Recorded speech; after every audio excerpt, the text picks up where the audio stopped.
você diria que são os pilares da psicologia tomista? Assim, o que que ela... Quais são os principais ensinamentos? Tá. De maneira bem assim, primeira coisa, né? As pessoas quando falam de psicologia tomista, elas vão cair na filosofia e vão achar que é um papo muito filosófico e pouco prático. Tá. Mas eu vou trazer 5 pilares. E você vai ver que tem muito mais prática do que filosofia, vamos dizer assim. 1. Vou começar de trás para frente. Desenvolvimento das virtudes. Opa, calma aí. Virtude, o que é virtude? Virtude é um hábito operativo bom. Ok? O que é um hábito? Um hábito é uma série de atos que são feitos até o momento que aquele ato flui naturalmente. Né? A professora Echevarria, inclusive, chama de segunda natureza. Ou seja, eu faço tanto aquilo que aquilo flui naturalmente em mim. Ou seja, eu não tenho aquilo já de primeiro momento. Né? Então, seria uma espécie de segunda natureza. Escovar os dentes é um exemplo disso. Né? A gente não nasce sabendo escovar o dente, a nossa mãe tem que obrigar a gente a escovar o dente muitas das vezes. Né? Aham. Até o momento que hoje a gente acorda, nem lembra que escovou, porque já está tão natural, né?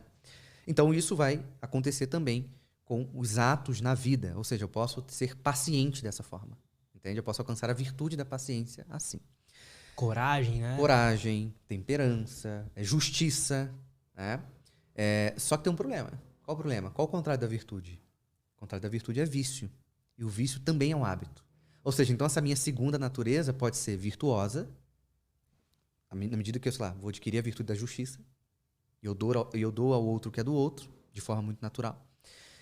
Ou eu posso desenvolver o vício da mentira. E aí eu posso mentir também de forma natural. Né? Então temos um pilar, o desenvolvimento das virtudes. Ou seja, praticar atos de virtude. Só que vem um ponto. Alguém pode questionar, então você está falando para mim que a virtude tem um caráter pura e simplesmente comportamental? Não. Porque se fosse isso, a gente transformaria alguém virtuoso numa espécie de adestramento. Né? Joga a bolinha, traz a bolinha, joga a bolinha, traz a bolinha e o cara fica virtuoso. Não. Por quê? Porque a virtude, ela nasce dentro. Como assim ela nasce dentro de nós? Para a gente usar um termo fácil de entender, é como se a virtude fosse uma intenção boa. Ou seja, por que essa intenção boa é importante? Estamos em ano de eleição. Quando a gente está em ano de eleição, o que os políticos fazem? Pelo menos a grande maioria. Eles vão visitar uma comunidade, vão visitar uma favela, vão abraçar criança, enfim, eles vão de repente fazer uma doação impressionante numa creche, numa comunidade específica. Isso é bom? É bom. É bom. Só que muitos deles, quais intenções eles têm ali? Não, vou fazer isso aqui, os caras vão votar em mim, eu vou alcançar o poder e vou imprimir minha agenda aqui, ponto final. Eu só estou interessado nisso, estou interessado neles. Ou seja, ali tem um cara virtuoso? Não. Por mais que tenha um ato até de virtude, que é ajudar quem precisa. Né? Perfeito. Mas não pode ser encarado aqui como alguém virtuoso, porque a virtude precisa ter essa intenção interna. Por isso que quando a gente é criança, e para quem tem irmão, primo, de repente tá lá, você pegou o carrinho do teu primo. Tua mãe chega e fala assim, devolve o carrinho do teu primo. Não quero devolver. Não, devolve que é dele. Não vou devolver. Aí tua mãe chega e fala assim, então tá bom, se você não devolver, você vai apanhar e vai ficar de castigo. Aí você devolve, né? Você devolve com a cara de poucos amigos. Ali tem um ato de justiça, certo? Você devolve, só que não tem virtude. Porque aquela criança, ela queria matar a mãe dela e o primo, porque ela queria ficar com o carrinho. Ou seja, ali só tem um ato. Não tem ali um princípio saudável de formação de virtude. Ou seja, precisa ter uma intenção boa. Perfeito. Né? E quando eu falo de intenção, é o seguinte, não é a intenção de fazer o bem. Mas como é isso? Não é a intenção de fazer o bem, é a intenção do quê, então? É a intenção de ser bom, que é diferente. Porque eu posso ter a intenção de fazer o bem e continuar com uma intenção anterior de fazer o bem sendo uma intenção má. Entende? Ou seja, eu tenho a intenção de fazer o bem porque o pessoal vai me ver fazendo o bem e vai ver como eu sou bom. Ou seja, vaidade. Já não é uma virtude, é um vício. Né? Ou seja, a intenção é de ser bom. Ou seja, quando eu vou ser justo dentro da dinâmica da virtude, da justiça, eu faço isso porque através desse ato eu vou estar justificando a minha intenção de ser uma pessoa boa. Então aí sim, nasce dentro e deságua fora. Sempre tem que desaguar fora também, tem esse ponto. Né? Porque a virtude se relaciona com as pessoas. Como é que eu vou ser justo sem encontrar com as pessoas? Eu tenho que encontrar. Né? Como é que eu vou ter coragem sem me relacionar com a vida?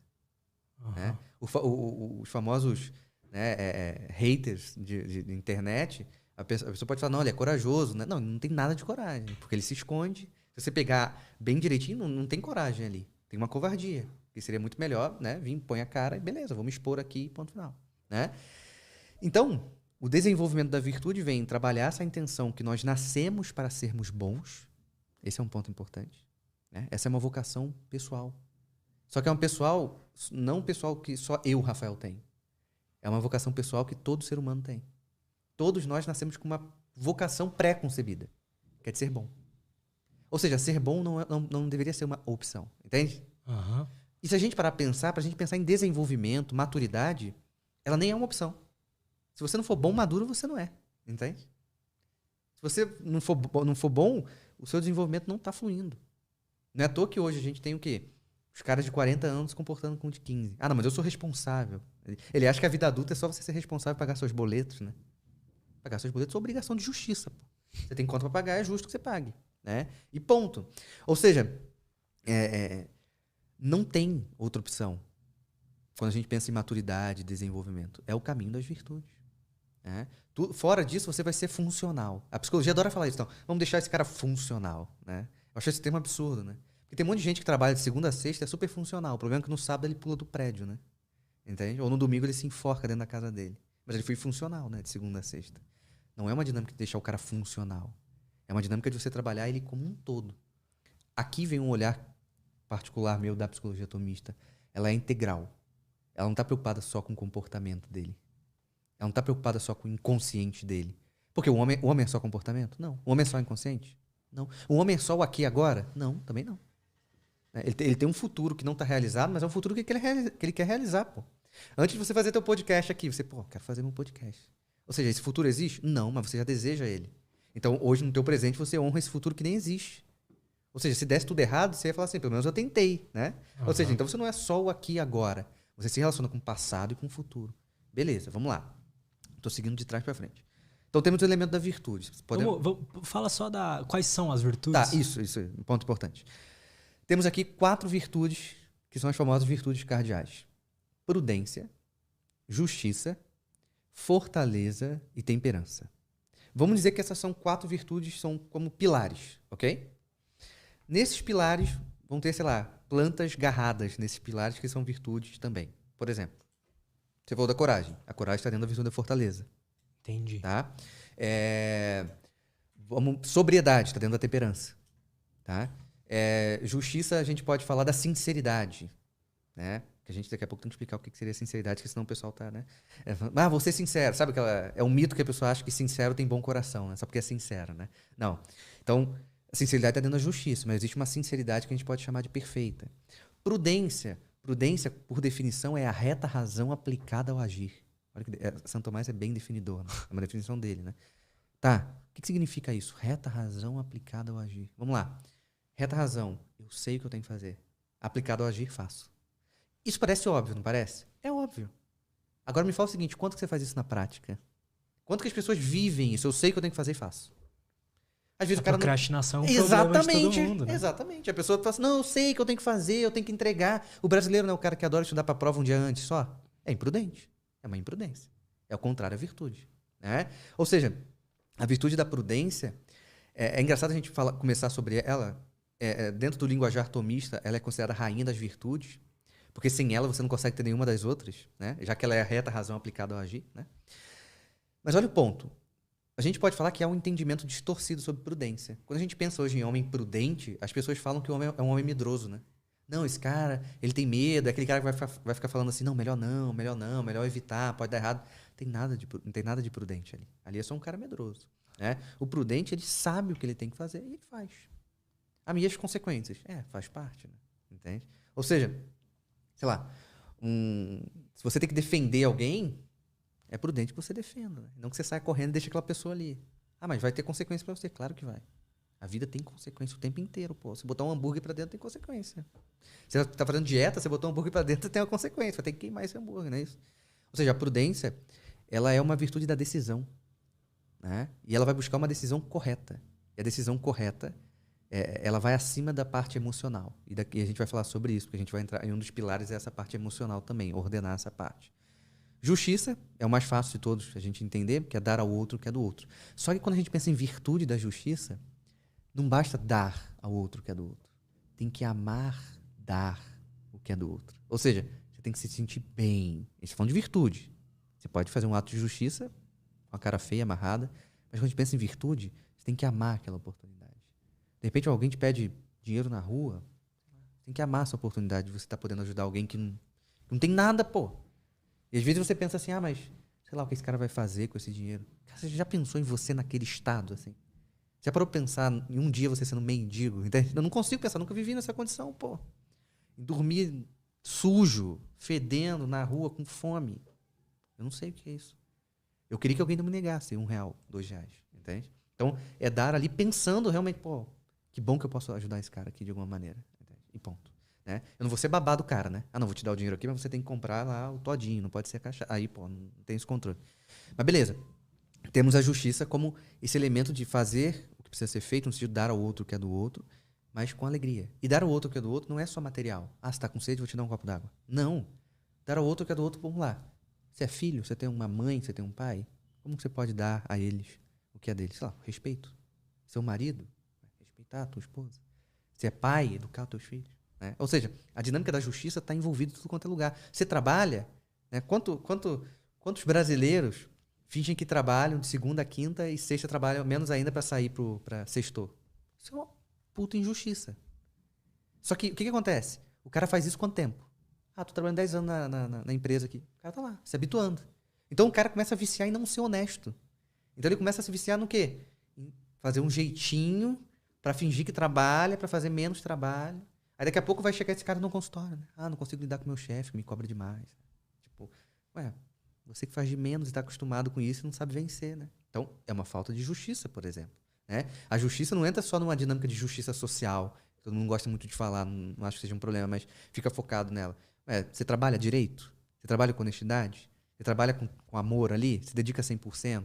Você esconde informações? Pois é. Entende? Então, assim, é essa a questão. Isso é justiça. Beleza. Fortaleza. Vamos para Fortaleza. Santo Tomás vai falar que o principal ponto da fortaleza não é atacar. É resistir. E esse ponto é interessante. Por quê? Porque quando a gente pensa numa fortaleza, vamos pensar num castelo medieval. Uma fortaleza, ela não ataca ninguém, né? Ela só está lá protegendo dos invasores de entrarem naquele castelo. Ponto. Quando a gente traz isso para a dinâmica humana, a finalidade da fortaleza não é o sofrimento.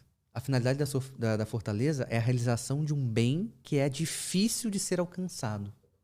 Isso a gente tem o tempo inteiro. Né?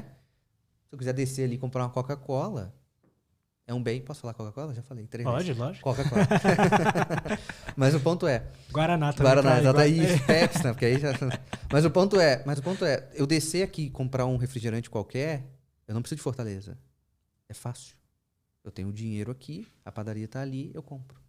Mas se eu pensar em, eu tenho que terminar um doutorado, é um bem que é difícil de ser alcançado, eu vou ter que me dedicar mais, etc. Ou seja, eu vou então resistir para que aquele bem difícil seja alcançado. Se a gente pensar na época de faculdade, né? Hoje não vai dar para sair esse final de semana que eu tenho que estudar. Ou seja, você resiste os ataques emocionais que você tá doido para ir sair com os amigos e tal, porque você tem que estudar. E você fica ali. É uma dinâmica prática da fortaleza, por exemplo. Né? Então, a fortaleza tem muito mais esse elemento de suportar. Só que como a finalidade não é o sofrimento, porque se a finalidade da fortaleza fosse o sofrimento, seríamos todos masoquistas. Né? Não. Ela não está ali para sofrer. Ela está ali para o bem. Né? Assim como uma mãe que tem que acordar de madrugada, exausta do filho de primeira viagem, ela tem que ter uma baita fortaleza ali. Por quê? Porque ela está cansada. Ela pode estar sofrendo, inclusive. Mas o que ela faz? Ela levanta, vai lá, ver que seu filho está com fome, se está sujo, etc. É um ato de fortaleza. Porque ela sabe enfrentar o que ela precisa enfrentar naquele momento, o cansaço, por exemplo, para a realização de um bem, que é difícil, que no caso é cuidar daquela criança. Vai falar. Essa, pelo menos para mim, pessoalmente, não sei se para todo mundo é isso, mas é a mais difícil, assim, porque, por exemplo... A fortaleza? É. Tá. É fácil você ligar o Netflix ali, deitar no sofá, ao invés de, por exemplo, no meu caso, gravar uma aula do meu curso, entendeu? Que tá atrasado. É muito mais fácil se eu... Parece que te chama aquilo ali toda hora. Vem, vamos descansar. Você tá cansado, você já gravou muito. Sim. Mas aí vem um ponto de geração, né? Qual a tua idade? 22. Então, você tem 22. É da nossa geração. Eu vou fazer 32. Então, a nossa geração, a tua já nasceu dentro. Na minha adolescência, eu fui para a dinâmica de internet. Ou seja, tudo ficou muito fácil. Certo? Pensa numa dinâmica... Pô, na minha época, sei lá, 4ª série, 3ª série, se eu tivesse que apresentar um trabalho sobre o leão da África, eu tinha que ir na biblioteca do colégio, abrir o livro do leão da África, estudar sobre ele, ter uma referência só bibliográfica e tal. Hoje você escreve leão da África. Você vai ouvir 50 milhões de documentários no YouTube, você tem algum streamer aí de assinatura que vai ter 500 mil livros. Se você quiser um livro em grego, você vai achar, em japonês você vai achar. Ou seja, é tudo muito fácil. E essa facilidade, sem você se comprometer, no sentido de resistir um pouco a ela, porque a gente precisa resistir um pouco, porque é muito fácil. E é muito agradável, entende? É muito agradável. Eu posso chamar a Siri aqui e falar Siri e tal, ela vai me dar. Se eu não resistir, ela vai me habituando a essa vida, entende? Ela vai se habituando. Calma aí. É tudo fácil. Então, quando vem algo difícil, algo difícil incomoda, né? E às vezes esse difícil aí nem é tão difícil, mas não gravar um curso antes. Hoje em dia é só ligar a câmera e sentar na cadeira. E é um curso que você sabe. Entende? Ponto? Você conhece já. Às vezes não é nenhum conteúdo que você tem que estudar do zero, tá? Às vezes é um conteúdo que você já conhece. Então, tipo, é só sentar e fazer. Só que por conta das coisas estarem tão fáceis, o fácil parece difícil, né? O que é um pouco mais difícil parece muito difícil. Sim, e eu digo mais, essa falta de fortaleza, ela é um problema para tudo. Porque o que você está falando aí do curso, por exemplo, a gente está falando do seu dever. Quando você fala assim, aula atrasada, é o seu dever. Nada mais do que isso. A gente não está te cobrando acima da coisa, entende? É só o seu dever. Você vai lá e vai gravar as coisas que são do seu dever. E isso acontece nas famílias, no trabalho. Ah, tem muito trabalho. Cara, seu trabalho. E aí? Uma pessoa me perguntou no Instagram ontem, né? Eu adoro dar aula, mas tá exaustivo a minha profissão. Acho que eu vou mudar para psicologia. Eu falei, aí você vai buscar exaustão na psicologia? Entende, ponto? Você vai buscar a mesma coisa em qualquer lugar. Você pode ser mecânica, que você vai chegar nessa exaustão, né? As coisas cansam mesmo. Só que qual é o ponto? A gente começa a buscar uma lei do menor esforço. Eu sou muito contrário quando a gente começa a olhar o homem de uma forma muito animal, né? Eu fujo. O animal foge da dor e busca o prazer. Tem uma dinâmica de adaptação. Tal. Cara, eu sou mais do que um rato, entende? Nós somos mais do que um labrador. Nós podemos nos sacrificar por algo. Só que qual o ponto? Quando nós temos uma geração de muita facilidade, e facilidade significa prazer superestimulado, né? Ou seja, quantas pessoas hoje passam por uma grande dificuldade que é escolher uma série ou um filme no Netflix? Entende? Porque é muita opção. É muita opção. Antigamente, eu sou da época da locadora, cara. Você ia na locadora, você olhava atrás da caixa da fita, de repente perguntava pro cara, chegou esse filme aqui, é bom, hein? Assiste. E você tinha experiência com aquilo. Pra mim, o problema não é nem ter muita opção. Pra mim, o Netflix da vida, o Amazon Prime. O problema pra mim é que há uma dificuldade de conexão. Ou seja, você está assistindo, parei, vou olhar a janela aqui. Entende o ponto? Você para com algo que é uma experiência. Um filme é uma experiência. Mesmo que seja uma experiência ruim, mas é uma experiência. Então as pessoas meio que perderam a paciência de interagir com uma determinada experiência. Aí você vai ver nas redes sociais, o Instagram, o TikTok, tudo começou a ficar muito reduzido. Eu até brinco com a minha turma da especialização, na primeira aula, ao vivo, foi a inauguração da especialização, eu cheguei para ele e falei assim, vocês estão proibidos de mexer na velocidade da minha aula. Falei para eles. E aí, dentro da plataforma, não dá para fazer mesmo. Aí, eu vou explicar por quê. Porque se você me ouvir em 1.5, não sou eu mais que estou dando aula, porque eu não falo na velocidade 1.5. Então, você está indo para uma outra dinâmica. Tudo bem, não estou falando que é proibido você avançar, eu não estou falando. Mas, poxa, a pessoa está estudando um curso que tem uma intensidade, que tem uma profundidade. Adapte-se ao ritmo da coisa. É normal. A gente está falando de música aqui antes da gente entrar. Você vai mudar a música assim? Não, você se adapta. Qual o tempo dela? Qual a nota dela? Você está se adaptando. Santo Tomás falava, inclusive, que a verdade é a adequação do intelecto à coisa. A vida é uma certa adequação mesmo. Quando eu falo do dever, você tem que se adaptar ao seu dever. Você não assumiu esse compromisso? Então você se adapta a ele. Ah, mas está difícil. Calma aí, então vamos tentar facilitar. Então, eu concordo. Eu acho assim, na verdade, eu acho que as 4 virtudes elas são difíceis hoje, e elas são extremamente necessárias. Extremamente necessárias. Só que a gente vê de maneira mais sensível essa parte da coragem, da força, e meio que escorrendo pelas mãos das pessoas. Elas não querem fazer esforço. E esqueceram que a vida é o esforço. O nosso avô, bisavô, sei lá, que acordava, capinava, voltava, capinava. A vida do cara era só isso. E o cara tinha tudo, menos tristeza, né? Então, tipo, capinava, cara. Calo na mão, né? Dependia do tempo para as coisas, né? Para o que ele tá plantando, né? Gerar os frutos. Tinha a família dele, não tinha os caras para visitar, não tinha contato, né? No máximo uma carta. O cara fazia o mesmo de sempre e era feliz. Não tinha crise de sentido. Hoje em dia, todo mundo, qualquer espirrou tem crise de sentido. Ah, não sei o que é a vida. Entende? Por quê? Porque desconecta dessa dinâmica inicial que eu falei. O homem tem uma natureza. Quando a gente quebra a natureza, ou a gente questiona muito essa natureza do homem, a gente deixa ele meio sem norte. Ou seja, uma definição que Santo Tomás pega, abraça, é uma definição de Boécio, que é um filósofo grego, que fala que o homem é uma substância individual de natureza racional. Substância individual, somos um, né? No sentido, tipo, ninguém aqui é repetível, né? Ou seja, beleza, somos uma substância individual. Só que a nossa natureza é racional. O meu cachorro não tem natureza racional. Ah, mas eu olhei pra ele e tenho certeza que ele tá triste. Mas aí é uma analogia que eu faço, porque eu sou um ser humano e consigo fazer isso. E ele sente emoção, né? Ele só não é racional. Só que ele não tem esse movimento. Mas eu interpreto muito mais. O labrador não tá assim, nossa, que tristeza hoje, né? Tem que acordar aqui e esperar meu dono voltar. Não. Entende? Ele não tem esse pensamento. Ah, mas ele fica feliz quando você volta. Claro que ele vai ficar feliz. Você vai fazer o carinho, você vai jogar bolinha, você vai dar... O animal, ele é condicionado, né? E tudo bem, tá tudo certo. Nós temos a natureza racional. Então, precisamos pensar. Por isso que quando a gente pensa ali, eu abandono minhas coisas e fico lá olhando no sofá, olhando pro teto, você percebe que é uma dinâmica até meio sem pensar. Quando eu percebi, eu tô 3 horas lá. Quantos pacientes chegam pra mim e falam assim, eu fico no telefone, cara. Aí eu falo, você trabalha usando rede social? Não tem nada a ver com isso. Quanto tempo você fica? Eu fico umas 5 horas. 5 horas no telefone? Segunda a sexta? Todo dia? E você não trabalha com isso? Ele nem sabe que ele fica 5 horas, entende? Ele só percebe ele tá anestesiado, né, ali. Exatamente. Então, as virtudes todas, né? Acho que falta uma. Falta a temperança, falta a temperança. A temperança, se a gente pegar a palavra tempero, né? O tempero não é muito nem pouco. Pensa no sal, né? Não é sem sal nem salgado, é o equilíbrio.